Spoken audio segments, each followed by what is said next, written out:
Hello everyone, আজি আপোনালোকৰ বাবে আমৰ আচাৰ এটা নতুন ৰেচিপি লৈ আহিছো আৰু লগতে আপোনালোক সকলোকে আকবা আদৰণি জনাইছো আসামিজ কিচেন চেনেললৈ। আমৰ আচাৰৰ এই ৰেচিপিটো খুব সহজতে বনাব পৰা যায় আৰু এই আচাৰটো প্ৰায় 6 মাহ বছৰ দিনলৈ ভালে থাকে। আশা কৰো আপোনালোকে আজিৰ এই আচাৰ ৰেচিপিটো নিশ্চয় ভাল পাব। তেনেহলে ভিডিওটো শেষলৈকে চাই থাকিব। আমৰ আচাৰ বনাবলৈ মই ব্যৱহাৰ কৰা ইনগ্ৰেডিয়েন্টছখিনি আপোনালোকে স্ক্ৰীনত দেখিবলৈ পাইছে। এই মই 3টা কেঁচা আম লৈছো। এইখিনি আধা কেজিতকৈ অলপ বেছি হ'ব। এই আমকেইটা আগতে এবাৰ ধুই পানীখিনি ভালদৰে মুছি শুকুৱাই লৈছো। আচাৰ বনাবলৈ লোৱা আমখিনিত পানী যাতে একেবাৰে লাগি নাথাকে সেইটো চাই ল'ব লাগে। এতিয়া মই আমকেইটাৰ বাকলিখিনি কাটি গুচাই লম। আপোনালোকে আমখিনি কিন্তু বাকলিৰে সৈতেও আচাৰ বনাব পাৰে। মই বাকলিখিনি একেবাৰে পাতলকৈ কাটি গুচাই লৈছো। এয়া চাওক আমকেইটাৰ বাকলিখিনি একেবাৰে পাতলকৈ গুচাই ললো। এইখিনি এতিয়া টুকুৰা কৰি কাটি লম।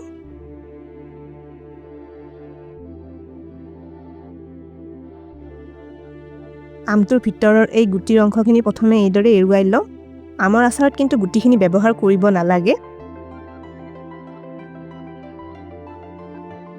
আমকেইটা টুকুৰা কৰি কাটোতে ভিতৰত যদি কলা পৰা অংশ দেখা যায় সেইখিনি কাটি পেলাই দিব লাগে, কাৰণ আমৰ অলপো বেয়া বা পোকে খোৱা অংশ থাকিলে আচাৰখিনি কিন্তু বেয়া হৈ যাব পাৰে। এয়া চাওক আমটোৰ পৰা অলপ কলা পৰা অংশ ওলাইছে। এইখিনি মই ব্যৱহাৰ নকৰো, পেলাই দিম। এয়া চাওক আমখিনি মই এনেকৈ টুকুৰা কৰি কাটি ললো।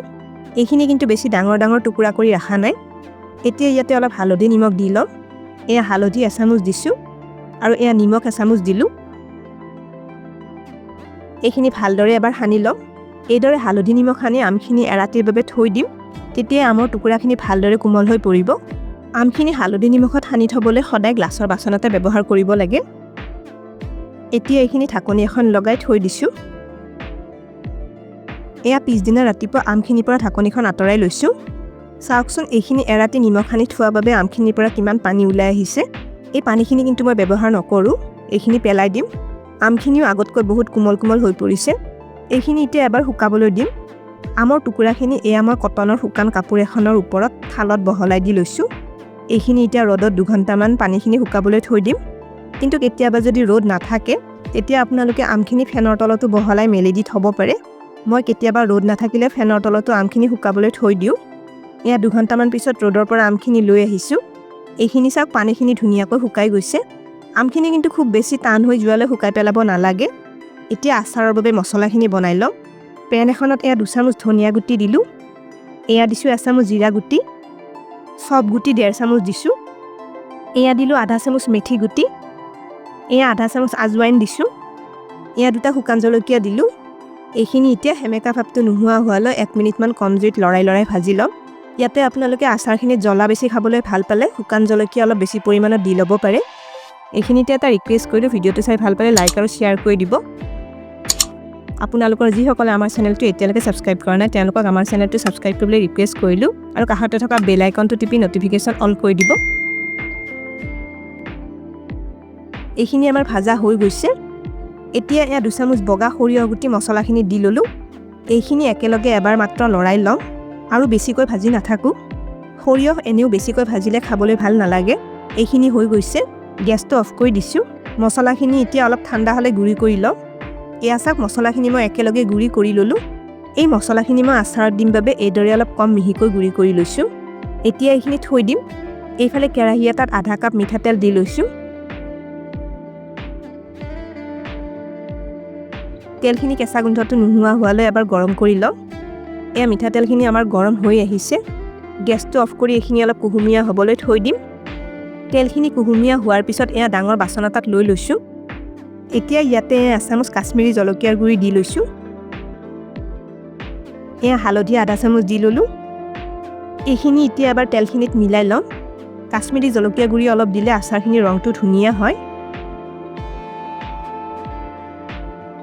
এতিয়া শুকাই লোৱা আমৰ টুকুৰাখিনি তেলখিনি দি লম। এতিয়া শুকানে ভাজি গুড়ি কৰি লোৱা মছলাখিনি আমখিনিত দি লৈছো।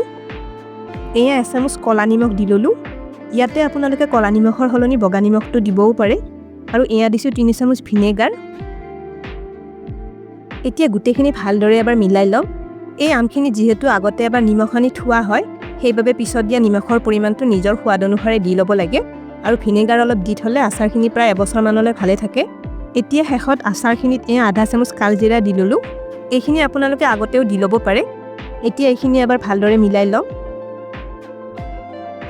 এতিয়া এটা গ্লাছৰ বটল লৈছোঁ। বটলটোত আমৰ আচাৰখিনি অলপ অলপকৈ ভৰাই লওঁ। আচাৰ থোৱা বাচনটো কিন্তু ভালদৰে শুকাই লৈহে আচাৰখিনি থ'ব লাগে। বটলটোত অকণমানো সেমেকা ভাৱ থাকিলে আচাৰখিনি কিন্তু ভেঁকুৰ লাগি যাব পাৰে। এই আমৰ আচাৰটোত আপোনালোকে ভিনেগাৰ দিব নুখুজিলে মিঠাতেলৰ পৰিমাণটো অলপ বেছিকৈ ব্যৱহাৰ কৰিব পাৰে।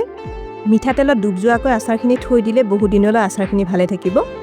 এই আচাৰখিনি এতিয়া 12 দিনমানলৈ ৰ'দত দি থাকিব লাগিব। তেতিয়াহে আচাৰখিনি খাবলৈ কোমল আৰু সোৱাদ লগা হৈ আহিব। তেনেহ'লে আজিৰ আমৰ আচাৰ ৰেচিপিটো কেনে পালে কমেণ্ট কৰি নিশ্চয় জনাব। ভিডিঅ'টো শেষলৈকে চোৱাৰ বাবে অশেষ ধন্যবাদ জনালোঁ আৰু ভিডিঅ'টো ভাল পালে লাইক আৰু শ্বেয়াৰ কৰি দিব। স্ক্ৰীনত দেখা পোৱা ৰেচিপিকেইটা চাবলৈ মই ৰিকমেণ্ড কৰিলোঁ। ভিডিঅ'কেইটা চাবলৈ ৰেচিপিটোৰ ফটোখনৰ ওপৰত ক্লিক কৰিলেই হ'ল। তেনেহ'লে আজিলৈ আহিছোঁ, আকৌ লগ পাম আৰু এটা নতুন ৰেচিপি ভিডিঅ'ৰ সৈতে।